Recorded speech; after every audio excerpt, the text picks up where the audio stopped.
Bonsoir à tous, bonsoir à toutes. Connectez-vous s'il vous plaît, connectez-vous.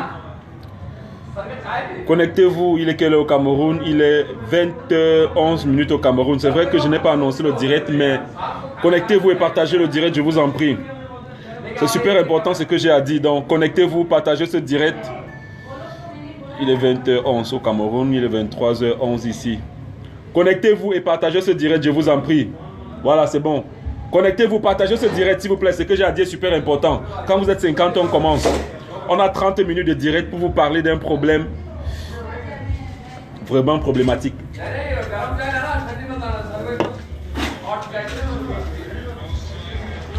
Voilà, dès que vous êtes 50, on commence. Déjà, j'aimerais saluer Serge qui est en ligne. J'aimerais saluer Saloto. Darling Nyamsi, partagez le direct, c'est super important ce que je vais dire. Et je veux que cette vidéo soit partagée. Je veux que toute la jeunesse camerounaise qui aspire à sortir du pays regarde cette vidéo afin que chacun sache où mettre les pieds. Parce que l'heure est grave. Il y a beaucoup de trucs qui se passent à l'extérieur. Vous êtes déjà 50, c'est bon. Moi, je peux commencer à parler. Donc, comme vous le savez, je suis à Dubaï. Je suis venu rendre visite à quelques fagnons de Dubaï et profiter pour rencontrer les gens de l'association qui s'appelle 3e mi-temps de Dubaï. S'il peut avoir moins de bruit, c'est mieux, s'il vous plaît. Voilà, donc, oui, salut à tous, salut. C'est bon, partagez le direct, c'est super important. L'heure est grave. Vous allez voir, autour de moi, il y a beaucoup de personnes. Tous ne vont pas intervenir, mais on va vous dire ce qui se passe à Dubaï. Comment les Camerounais souffrent. Comment les gens sont piégés et se retrouvent en prison à cause des histoires de drogue pour lesquelles ils n'y sont pour rien. Ils se retrouvent en prison.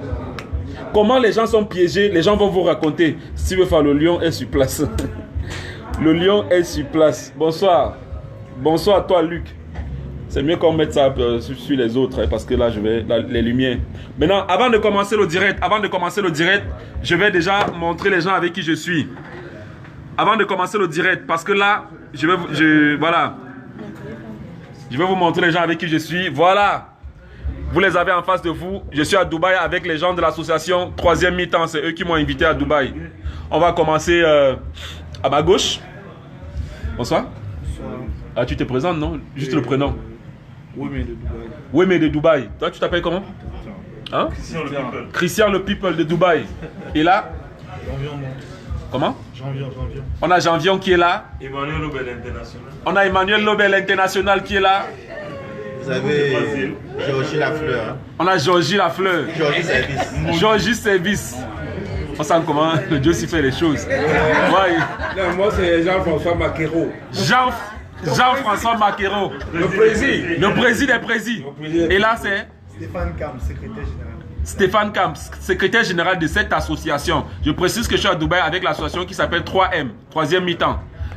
Et là on a Patrice Ndema, président de l'association 3e mi-temps.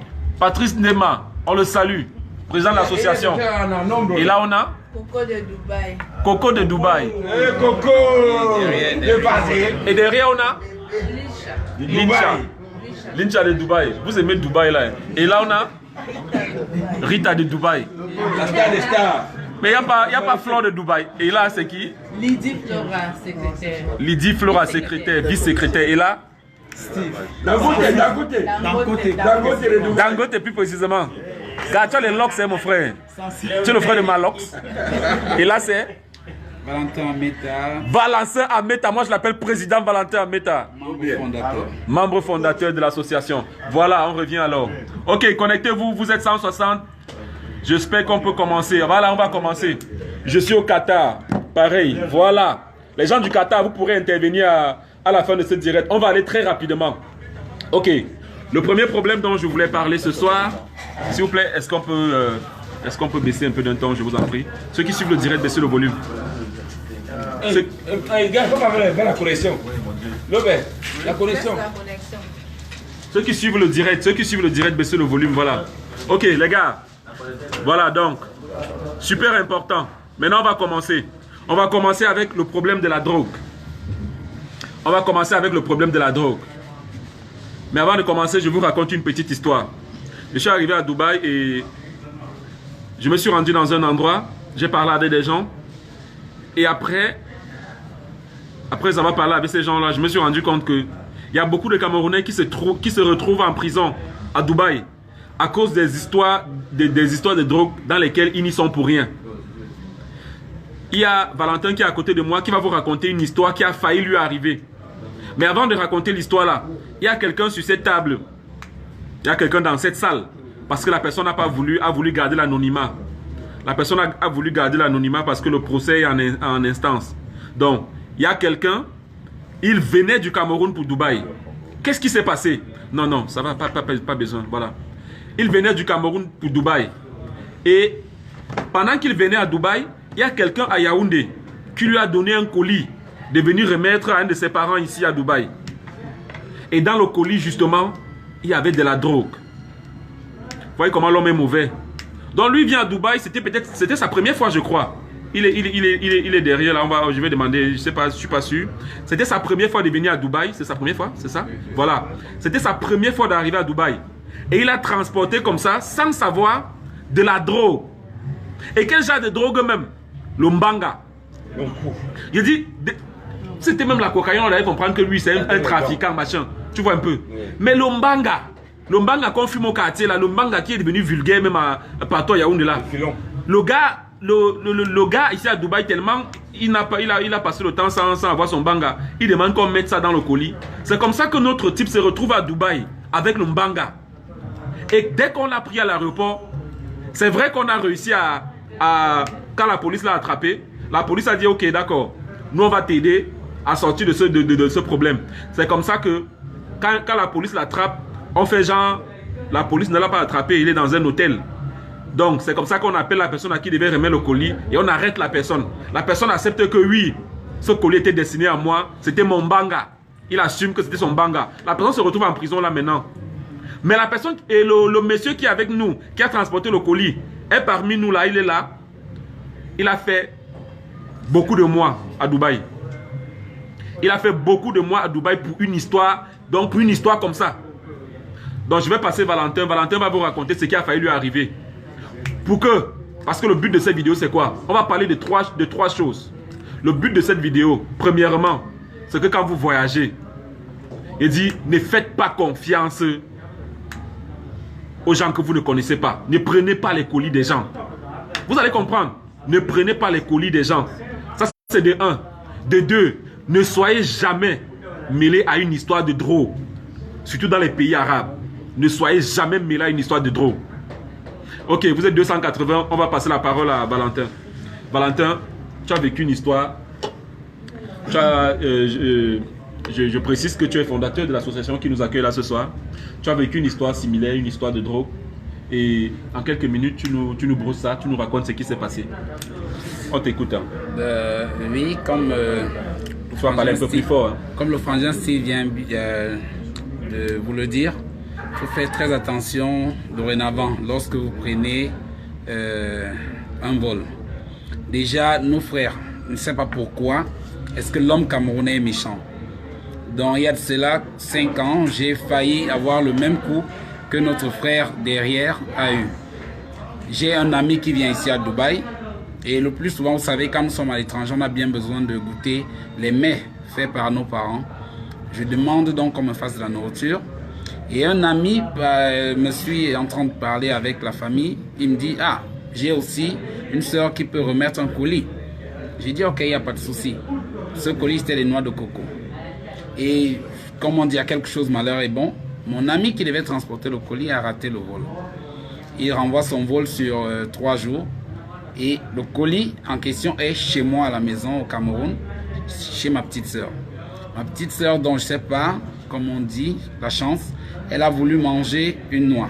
Et quand elle casse la noix, il y a de la cocaïne à l'intérieur. Et c'était 8 noix de coco. Imaginez-vous si ce colis était arrivé jusqu'à Dubaï. J'aurais pris 15 à 20 ans de prison. Parce que j'ai voulu aider un ami. Donc je tiens à dire à mes frères et sœurs, dorénavant, lorsque vous voulez vous aventurer quelque part, faites très attention à qui vous demande un service. Parce qu'à un moment, c'est l'homme qui rend l'homme méchant. Donc voilà un peu mon histoire, pour ne pas être très long. Merci Valentin. Vous avez compris que Valentin aurait pu être en prison, où on parle, là où on est en train de parler là. Et on va pas citer les noms, mais quand Valentin m'a raconté l'histoire, c'est son ami. Il a voulu aider son ami. Quand il dit son ami, c'est que son ami, son combi. Il a voulu aider son combi. Vous vous rendez compte?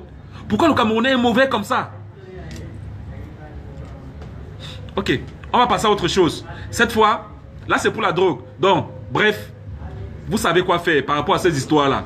Quand vous voulez voyager, vraiment, si vous ne connaissez pas la personne, ne prenez pas son colis. Il dit pour une histoire de 2 grammes de cocaïne. S'il te plaît, tu vas parler de ton histoire aussi. Pour une histoire de 2 grammes de cocaïne, vous pouvez vous retrouver comme ça, là, votre vie bascule comme ça. Parce que la personne dont on parle, la personne est ici avec nous. Hein. La personne ne peut pas rentrer au Cameroun. Parce que la personne a transporté la drogue qui appartenait à une autre personne sans même savoir. Vous voyez les choses? Parce que nous, au Cameroun, on est toujours là en train de vouloir arnaquer. Toujours en train de vouloir faire du mal aux autres. Les Camerounais souffrent trop à Dubaï. C'est ce que tu dis est vrai, Claver. Je suis arrivé, j'ai suivi de ces histoires ici. J'ai déjà suivi de ces histoires. Partagez le direct et partagez le direct. Oui, ceux qui sont dans les ministères là, partagez le direct. Ensuite, vous envoyez le lien de ce direct à vos ministres. Parce que ce dont on va parler là, il faut qu'ils comprennent. Voilà. Donc, on a une deuxième personne qui va intervenir par rapport aux faux billets. Jean-Pierre Macaro. Macaro, on arrive. On a une deuxième personne qui va intervenir par rapport aux faux billets. Parce que là aussi, c'est une gangrène. Et quand on s'est vu là au début de la réunion, je me suis dit, attends, moi-même j'ai échangé de l'argent à Yaoundé. Quand je venais, j'ai pris des dollars. Et si ça m'arrivait, qu'est-ce que j'allais faire? Donc il va raconter l'histoire. Bonsoir Macaro. Non mais attendez, ceux qui envoient les têtes de mort, évitez ça, je n'aime pas ça. Envoyez les cœurs s'il vous plaît. Iva Mougou, Cécile Ngonon, envoyez les cœurs. Ok, Macaro, bonsoir à toi gars. Bonsoir, comment on dit quoi pour là? Ça va, ça va. Oh, le show, Ah bon, la merci, magie. merci. On m'a donné. Je suis très content. On dirait mon dollar. En dirham dans mon frère. Ils sont pas en dollars. Bon, donne-moi un dollar. Ok, donne-moi ton nom de compte. Vas-y. Ok, raconte En l'histoire. fait, je voudrais juste, je dis d'abord merci à mon frère Steve pour ce qu'il fait pour la jeunesse camerounaise. En fait, je voudrais parler ici de ce qui arrive communément aux voyageurs. Il se peut qu'en 2015, j'ai un ami qui est en train de voyager pour Dubaï. Et à l'aéroport, il se rend compte qu'il a 300 000 francs sur lui. Bon, déjà, il venait pour ses achats.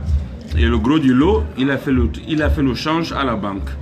Donc il se rend compte qu'à la dernière minute, il a 300 000 francs sur lui. Il ne peut pas voyager avec le CFA. Parce que le CFA est une monnaie morte.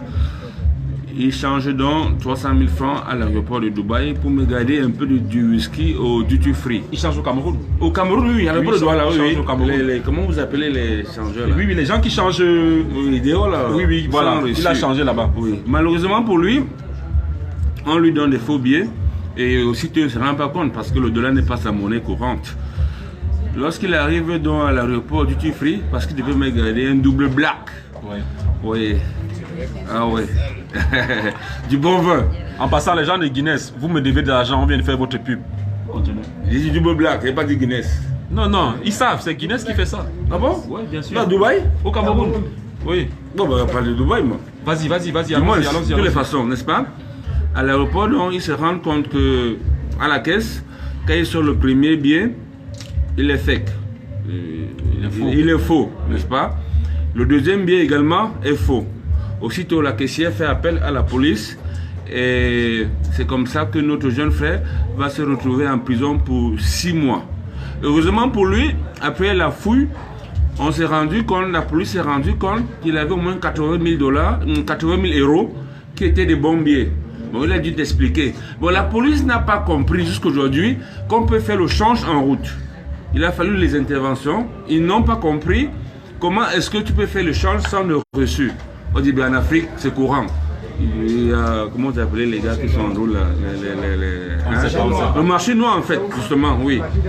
Donc, et Dieu merci, il a été, comment je vais dire, il est sorti sans problème. Je voudrais attirer donc l'attention des uns et des autres lorsque vous voulez voyager, préparez votre voyage, faites l'échange à la banque, n'est-ce pas? Ou dans un service agréé, n'est-ce pas? Ouais. Ou exchange. Oui. Ici nous appelons exchange. Oui. Oui. Sinon, évitez d'être... D'accord. non, il y a également un deuxième point que je voudrais faire par rapport à Dubaï. Bon, je voudrais revenir parce qu'aujourd'hui, Dubaï a été peint d'une peinture sombre. Parce qu'il y a quelques-uns de nos frères qui sont mal intentionnés au Cameroun, qui promettent ciel et terre aux enfants. Oui, j'engage, non? Non. Ok, d'accord. Ok. Donc, en fait, on va d'abord clôturer avec ça. On va clôturer avec ça. Donc, ok. Donc, bref, par rapport à cette histoire des faux billets, le but c'était de dire quoi aux gens? Le but c'était de vous dire, quand vous voulez voyager, que vous voulez faire l'exchange, vous voulez changer de l'argent, le mieux c'est d'aller dans les maisons agréées pour ça. Parce que moi qui vous parle, moi je ne savais pas. En partant de Yaoundé, j'ai changé mes CFA en dollars à un gars comme ça à l'aéroport. Il aurait pu me donner les faux billets. Et j'aurais pu prendre 6 mois. Parce que ce que le monsieur a changé, c'est combien? 300 000, non? Oui. J'ai changé combien? J'ai changé quelque chose comme 300 000 en venant. J'aurais pu caler comme ça. Oui. Parce que cet argent, j'ai même changé ça au Kenya. Pour manger. Dès le Kenya, même déjà, on m'aurait déjà arrêté. Donc vous avez compris. Vraiment par rapport à cette histoire-là. Maintenant, voilà maintenant le cœur du ballot. Quand vous marchez à Yaoundé, vous ne pouvez pas faire 5 mètres sans voir une affiche. Dubaï. Travail, transport, billets d'avion, logement, femmes, nourriture, nutrition, piscine. Après vous mettez un montant là-bas. 1 million, 2 millions, 500 000. Partout dans les carrefours, c'est comme ça.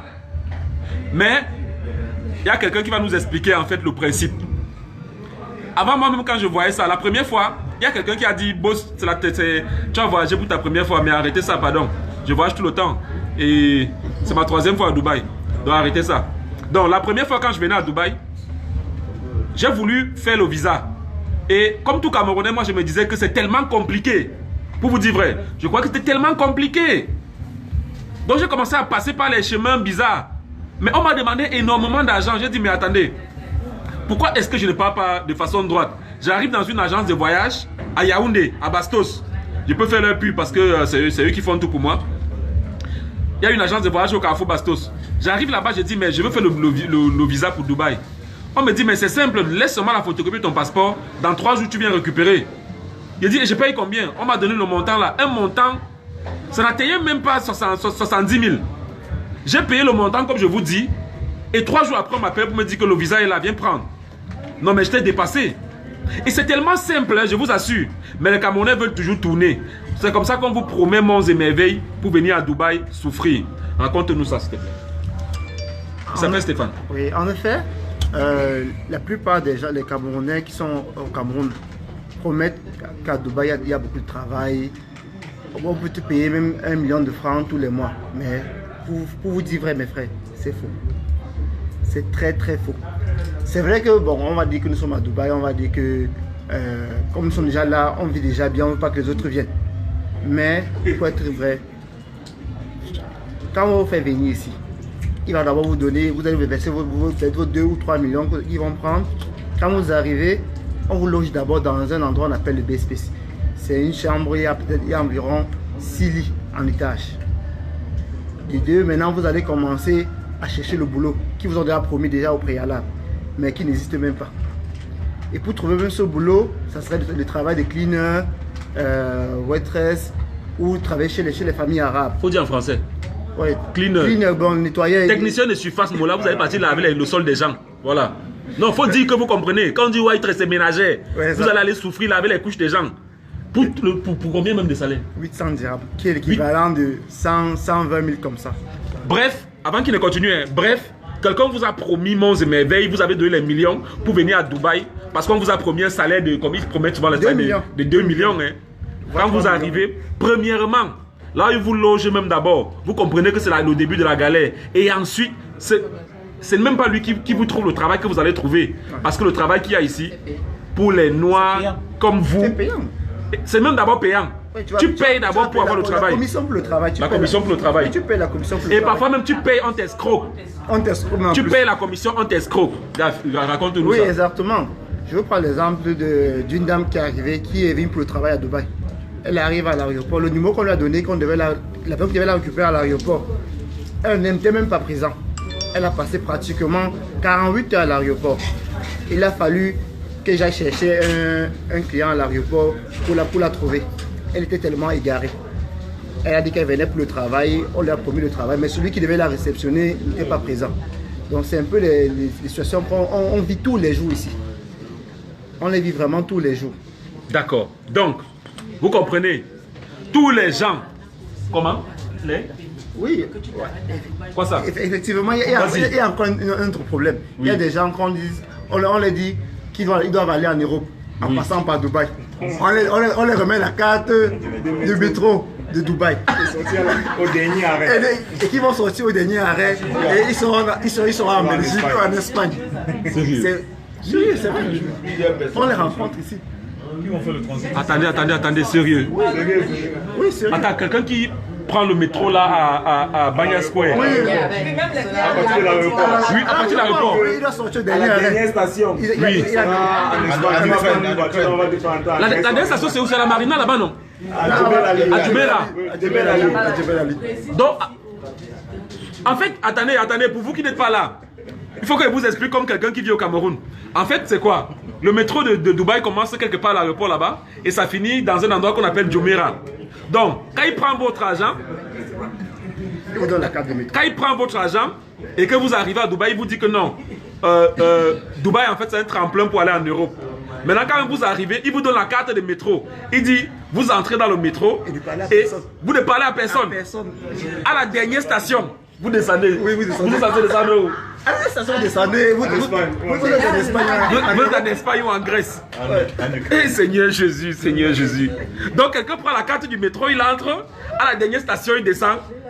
Quand il descend, attends, mais quand il descend pas le froid, qu'est-ce qu'il se dit maintenant? Non mais ça fait rire. Non, ne riez pas, arrêtez de rire. Non, arrêtez d'abord de rire. Arrêtons de rire. Non mais... C'est tellement nul, je vous jure. Et il faut préciser que les autres visas pour entrer. Oui. Donc ce n'est pas multiple entrée. Oui. Et aussi parfois les gens, autre chose, parfois les gens vont vous dire non, parce que c'est normal aussi, hein, comme vous dites par exemple qu'on va vous donner un visa long séjour pour que vous venez vous chercher ici. Ça, il y a des gens qui sont vrais. Oui. Mais maintenant ils prennent votre argent, au lieu de vous donner le visa long séjour de 3 mois, Ils donnent 2 semaines. on vous donne le visa touriste de 2 semaines. Et il ne vous explique pas qu'il y a des universités. Et